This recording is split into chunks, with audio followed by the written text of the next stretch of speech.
Un encuentro con su palabra, porque secase la hierba, marchitase la flor, mas la palabra de Dios permanece para siempre.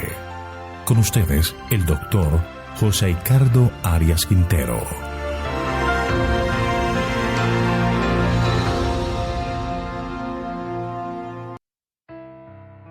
Hoy vamos a estudiar Salmo 69, un grito de angustia. Te invito a orar. Padre nuestro que estás en el cielo, te alabamos porque eres un Dios de amor y misericordia. Gracias por el perdón de pecados. Te pedimos en este momento que nos asistas con tu presencia al estudiar tu palabra. Danos por medio de tu Espíritu sabiduría y entendimiento. Te lo pedimos en el nombre de Jesús. Amén. El sobrescrito de este salmo dice: al músico principal sobre lirios, salmo de David. Algunos comentadores sugieren que este salmo no fue escrito directamente por David, sino por Jeremías, tomando algunas porciones de algún canto de David. Sin embargo, el apóstol Pablo afirma que el autor fue David. En Romanos capítulo 11, versículo 9, el apóstol Pablo escribió: y David dice: se ha vuelto su convite en trampa y en red, en tropezadero y en retribución. Aplicando las palabras de este salmo a Cristo. El Salmo 69 es el lamento de un hombre agobiado por el dolor, atormentado por la hostilidad de sus prójimos que sufre por causa de su fe en Dios. Este salmo es escrito por David en un momento de mucha angustia y dolor. Muchas partes de este salmo los autores del Nuevo Testamento lo aplican a Jesús y su sufrimiento. La primera sección de este salmo son los versículos 1 al 12. David se queja de gran angustia. El salmo comienza con una nota tónica que va por todo el canto. Versículo 1. Sálvame, Dios, porque las aguas han entrado hasta el alma. En este momento David clama: sálvame, Dios. Es como el náufrago que siente que ya no puede hacer pie, que se va a hundir en el mar, que siente que las aguas se lo están tragando. Leamos el versículo 2. Estoy hundido en cieno profundo, donde no puedo hacer pie. He llegado hasta lo profundo de las aguas y la corriente me arrastra. No hay situación más estresante o desesperada que estar a punto de morir en medio del mar o en medio de un río corrientoso. El grito es: sálvame. Aún en una situación como esa, estamos dispuestos a aferrarnos de lo que sea para poder salvarnos de la muerte. En lo que tiene que ver con la parte espiritual, estamos en la misma situación. Pero algunos se aferran de cosas que por el contrario acrecientan su desesperación. En el caso de David, él clama a Dios. En el lodo del pecado que nos hunde cada día, en la corriente que nos lleva a la muerte, la única solución es clamar a alguien más fuerte que nosotros que nos saque de esta situación. En este caso, debemos clamar a Dios. Pero en la experiencia de David parece que Dios guarda silencio. Leamos el versículo 3. Cansado estoy de llamar, mi garganta se ha enronquecido, han desfallecido mis ojos esperando a mi Dios. Aquí hay varias lecciones para nosotros. David siente que Dios no lo oye. Muchas veces esa impresión la tenemos nosotros porque queremos que Dios esté listo para hacer lo que nosotros queremos o lo pedimos y que obre de acuerdo a nuestra visión. Pero Dios no es nuestro siervo para hacer lo que nosotros queremos. Dios es soberano. Él actuará en su momento. Pero hay algo interesante. David dice que está cansado de llamar, que está enronquecido. Sus ojos están cansados de esperar. Pero lo que nos muestra es que a pesar de esto, David ha decidido confiar en Dios. Lo que describe David es una multiplicación de las personas que están en su contra, como lo podemos leer en los versículos 4 y 5. Se han multiplicado más que los cabellos de mi cabeza, los que me odian sin causa. Se han hecho poderosos mis enemigos, los que me destruyen sin tener por qué. ¿Y he de pagar lo que no robé? Dios, tú conoces mi insensatez y mis pecados no te son ocultos. Estos enemigos se han levantado sin justa causa. Estas palabras en primer lugar tienen una aplicación a Cristo. Incluso las palabras me aborrecen sin causa, Jesús las usó para referirse a sí mismo. Y podemos decir que Jesús pagó lo que no se robó, pues Él sufrió por los pecados que no cometió, pagó nuestra deuda con su sangre. Más adelante David reconoce que Él es un pecador y pone su vida al escrutinio del Señor. A Dios es el único que no podemos engañar. Él conoce nuestros secretos y sabe de nuestras intenciones y motivos. Sigamos leyendo los versículos 6 al 8. No sean avergonzados por causa mía los que en ti confían, Señor, Jehová de los ejércitos. No sean confundidos por causa mía los que te buscan, Dios de Israel, porque por amor de ti he sufrido afrenta, confusión ha cubierto mi rostro, extraño he sido para mis hermanos y desconocido para los hijos de mi madre. Ahora, David reconoce cuál es su papel como siervo de Dios. El salmista promete no hacer nada que pudiera avergonzar a los hijos de Dios. Este es un principio que todos debemos practicar. Nunca hacer nada que deshonre la causa de Dios. Nunca hacer nada que traiga oprobio a nuestros hermanos. Y la razón por la cual David pasa por esta situación es por su fidelidad al Señor. Aún sus familiares le desconocen. Es claro que los pecadores desprecian a los que sirven a Dios de corazón. Elena de White así lo expresa. Así será con todos los que vivan piadosamente en Cristo Jesús. Entre la justicia y el pecado, el amor y el odio, la verdad y el engaño, hay una lucha imposible de suprimir. Cuando se presentan el amor de Cristo y la belleza de su santidad, se le restan súbditos al reino de Satanás, y esto incita al príncipe del mal a resistir. La persecución y el oprobio esperan a quienes están dominados por el Espíritu de Cristo.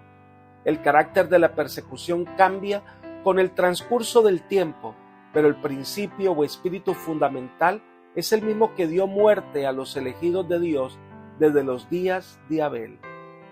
Discurso Maestro de Jesucristo, página 28. David siente que aún la familia le ha dado la espalda. Este es uno de los pasajes que predice el trato que recibiría Jesús cuando estuvo entre los hombres. Sigamos estudiando los versículos 9 al 12. Dice: Me consumió el celo de tu casa y los insultos de los que te vituperan cayeron sobre mí. Lloré, afligiendo con ayuno mi alma, y esto me ha sido por afrenta. Me vestí, además, con ropas ásperas, y vine a hacerles por proverbio. Hablaban contra mí los que se sentaban a la puerta, y en sus canciones los bebedores se burlaban de mí. El santuario era el objeto del celo del salmista. David mostró su celo de trasladar el arca al monte Sión, y al querer edificar una morada permanente para el Señor en Jerusalén. Pero aunque no se le permitió construir el templo, dejó los planos y los materiales recolectados. Pasajes que se aplican directamente a Cristo. Elena de White hace una selección de pasajes para enfatizar las profecías mesiánicas que Pablo usó para mostrar que todas ellas se cumplieron en Cristo. Ella dice: mediante el salmista, Cristo había predicho el trato que iba a recibir de los hombres. Yo soy oprobio de los hombres y desecho del pueblo. Todos los que me ven escarnecen de mí, estiran los labios, menean la cabeza diciendo: remítese a Jehová, líbrelo, sálvele, puesto que en él se complacía. Contar puedo todos mis huesos, ellos miran considerándome. Partieron entre sí mis vestidos y sobre mi ropa echaron suertes. He sido extrañado de mis hermanos y extraño a los hijos de mi madre, porque me consumió el celo de tu casa y los denuestos de los que te vituperaban cayeron sobre mí. La afrenta ha quebrantado mi corazón y estoy acongojado y esperé. quien se compadeciese de mí, y no lo hubo, y consoladores, y ninguno hallé. Esto está en Hechos de los Apóstoles, página 182. Cristo experimentó en mucho mayor rigor que lo que estaba padeciendo el salmista. David muestra que ante las dificultades que experimentaba, usaba de las disciplinas espirituales para buscar respuestas a sus luchas. Sin embargo, en vez de recibir consolación, nos dice que solo recibió burlas y desprecio, lo mismo que padeció nuestro Señor Jesucristo cuando vino a este mundo a salvarnos. En la siguiente sección, que son los versículos 13 al 22, el salmista ruega por socorro. Pero a pesar de las burlas y la injusticia, el salmista oraba al Señor, versículo 13. Pero yo a ti oraba, Jehová, en el tiempo de tu buena voluntad. Dios, por la abundancia de tu misericordia, por la verdad de tu salvación, escúchame. Noten ustedes que él usa el tiempo aceptable. Sin duda el salmista pensaba que no podía haber tiempo más oportuno que el presente, cuando se lo reprochaba injustamente. Palabras que denotaban también que reconoce que la misericordia de Dios es la garantía para ser salvado. Y entonces los versículos 14 y 15 pide no ser llevado por las corrientes de maldad, sino protegido por la gracia divina. Él dice, sácame del lodo, y no sea yo sumergido, sea yo libertado de los que me aborrecen, y de lo profundo de las aguas. No me arrastre la corriente de las aguas, ni me trague el abismo, ni el pozo cierre sobre mí su boca. Siente que no puede vencer por sus propias fuerzas. Necesita el auxilio externo para no ser arrastrado completamente. Así el salmista reconoce que la respuesta a su oración no debe a su posición o a su inocencia o a su justicia, sino se debe a la gracia infinita de Dios. Leamos los versículos 16 al 18. Respóndeme, Jehová, porque benigna es tu misericordia. Mírame conforme a la multitud de tus piedades. No escondas de tu siervo tu rostro, porque estoy angustiado. Apresúrate, óyeme, acércate a mi alma, redímela, líbrame por causa de mis enemigos. El salmista siente que si el Señor no viene pronto en su auxilio, va a perecer. Por eso clama, acércate. No puede soportar indefinidamente la incertidumbre del distanciamiento entre Dios y él. En ciertas circunstancias de la vida, pareciera que Dios no oye o no responde inmediatamente. Pero estas circunstancias revelan además qué tanta confianza tenemos en el Señor. El salmista trató por todas partes buscar la comprensión de sus allegados, pero no encontró respuesta a su clamor. Miremos los versículos 19 al 21. Tú sabes mi afrenta, mi confusión y mi oprobio. Delante de ti están todos mis adversarios. El escarnio ha quebrantado mi corazón y estoy acongojado. Esperé quien se compadeciera de mí y no lo hubo. Busqué consoladores y ninguno hallé. Me pusieron además hiel por comida y en mi sed me dieron a beber vinagre. El salmista halla consuelo en la seguridad de que Dios conoce su situación, pero experimenta escarnio, afrenta, burla. La experiencia de David sirve de símbolo sobre lo que experimentó Jesús en su hora de angustia. En el Getsemaní, él esperaba que alguien le acompañara, pero sus discípulos más cercanos se quedaron dormidos. Y cuando estaba sediento, le dieron vinagre. Jesús llevó nuestros dolores y experimentó el quebranto. Por eso entiende la situación de tu vida y está listo para socorrerte. La siguiente sección son los versículos 22 al 29. El salmista declara los juicios de Dios. Aquí comienza con una serie de imprecaciones, su petición para que los malvados sufran por su maldad. Miremos los versículos 22 al 24. Sea su banquete delante de ellos por lazo, y lo que es para bien por tropiezo. Sean oscurecidos sus ojos para que no vean, y haz temblar continuamente sus lomos. Derrama sobre ellos tu ira, y el furor de tu enojo los alcance. Así como ellos habían obrado traicioneramente, también fuesen traicionados por otros que, al aparentar ser sus amigos, abusarían de su amistad. Pide que el mal que planearon sea sobre ellos, que sean enceguecidos y llevados a la muerte. Pide el castigo de los impíos, pide que sus casas o palacios sean desolados. Sigamos con los versículos 25 al 28. Sea su palacio desolado, en sus tiendas no haya morador, porque persiguieron al que tú heriste y cuentan de dolor de los que tú llegaste. Pon maldad sobre su maldad y no entren en tu justicia. Sean borrados del libro de los vivientes y sean inscritos con los justos. El salmista pide que la mirada de ellos, sus palacios o campamentos, que asolados y que ellos perezcan. La razón, persiguen a un inocente, y entonces aborda un tema interesante: sean borrados del libro de los vivientes y no sean inscritos con los justos. David pide que este pueblo desaparezca del registro que el Señor lleva en el cielo, que su sentencia sea la muerte. Y ahora, en contraste a la suerte de los impíos, pide que el justo sea vindicado, versículo 29. Pero a mí, afligido y miserable, tu salvación, Dios, me ponga en alto. Veamos bien la manera en que David se presenta. No está hablando de una justicia falsa, sino que se presenta como un afligido miserable que reconoce que su única salvación es Dios y que su caso solo Dios podrá vindicarlo.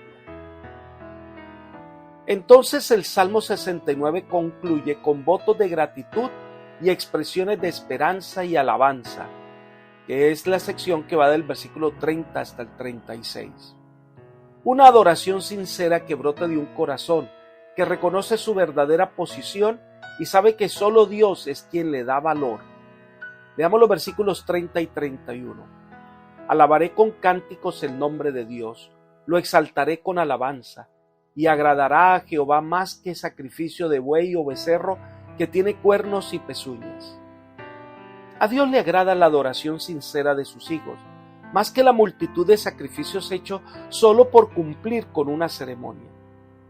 El sacrificio más precioso es un corazón dispuesto a amar y obedecer al Señor. Entonces emite una voz de esperanza para todos los afligidos, versículos 32 y 33. Lo verán los oprimidos y se gozarán. Buscad a Dios y vivirá vuestro corazón, porque Jehová oye a los menesterosos y no menosprecia a sus prisioneros. La certeza que el salmista tiene de su liberación se basa en el principio enunciado en este versículo. Dios cuida de los humildes y afligidos, los pobres en espíritu. La única manera de experimentar la vida es buscando al Señor. Es el único que le da sentido a nuestra existencia.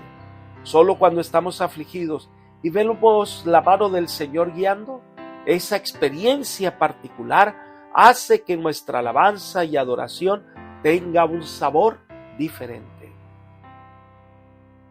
Entonces el salmista pide que todos alaben al Señor, porque Dios es quien restaura todas las cosas. Versículos 34 al 36. Alábenlo los cielos y la tierra, los mares y todo lo que en ellos se mueve, porque Dios salvará a Sión y reedificará las ciudades de Judá. Habitarán allí y la poseerán. La decencia de sus siervos la heredará, y los que aman su nombre habitarán en ella. Dios volverá a restaurar a su pueblo, y David hace propia la promesa de vivir en la ciudad de Dios. Todas las promesas hechas a Abraham tendrán su fiel cumplimiento. Dios ha prometido que los hijos de Dios, los fieles, los que se mantengan de parte de Dios, van a recibir la tierra como herencia. Esta promesa se cumplirá muy pronto. Apreciados amigos y hermanos, hay algo que debemos siempre tener en cuenta en nuestra mente cuando hablamos de la vida cristiana. Es que estamos empeñados en una batalla espiritual donde el enemigo de las almas trata de ocultar el rostro de Dios. Muchas oportunidades sentiremos que estamos solos y el enemigo se encarga de crear un sentimiento de abandono y olvido de Dios. Pero en esos momentos es cuando debemos ejercer fe en lo que Dios es y hace por nosotros. Confiar en el Señor aunque las sombras oculten su rostro. Dios está ahí siempre. La vida cristiana entonces consiste en confiar en Dios aunque no entendamos todo lo que pasa a nuestro alrededor. La vida cristiana es esperar la dirección del Señor. En estos días de tanta incertidumbre, Dios nos ayudará a permanecer fiel y que sus maravillosas promesas te den ánimo para seguir adelante. Dios está a tu lado, nunca te abandona. Acepta su amor y dirección. Que el Señor te bendiga, es mi oración por ti. Amén.